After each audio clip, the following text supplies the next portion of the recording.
అందరికీ. ఈరోజైతే నా లంచ్ గోంగూర పచ్చడి, బీట్రూట్ ఫ్రై, క్యాప్సికమ్ కర్రీ, ఇంకా ఎర్ర తోటకూర. ఏంటి స్వప్న, మొత్తం కర్రీ పాయింట్ల కర్రీస్ అన్నీ నువ్వే తినేస్తున్నావు అనుకుంటున్నారా? అవునండి, అన్నీ టేస్ట్ చేస్తాను. కానీ మా మాస్టర్ ఈరోజు తోటకూరలో సాల్ట్ వేయలేదండి, అసలు మర్చిపోయారు. నేను ఇక తినేసరికి కొంచెం లేట్ అయింది, కానీ ఇక తర్వాత వేయించాను. ఏదో ఒక రోజు మర్చిపోతాడు సాల్ట్ అయితే. ఇంకా మనము కర్రీస్ ఎక్కువ తిని రైస్ తక్కువ తింటే ఏం కాదండి, తినాలి కదా. లేడీస్ అయితే నేను మస్ట్ అండ్ షుడ్ చెప్తున్నాను, మనము కొంచెం హెల్తీ ఫుడ్ తీసుకుంటేనే మనము అయితే స్ట్రాంగ్గా బాడీ వైజ్గా, అంటే మనము సన్నగున్న లామున్న పక్కన పెడితే, నేను చెప్పదలుచుకున్నది ఏంటంటే మంచి ఫుడ్ అయితే తీసుకోవాలని అయితే నేనైతే చెప్తానండి.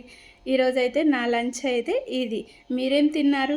ఇంకా ఎవరైనా నా వీడియోస్ని చూసి మీకు నచ్చినట్లయితేనే లైక్ చేయండి, సబ్స్క్రైబ్ చేయండి. ఇంకెవరైనా సబ్స్క్రైబ్ చేయకపోతే ప్లీజ్ సబ్స్క్రైబ్ చేయండి.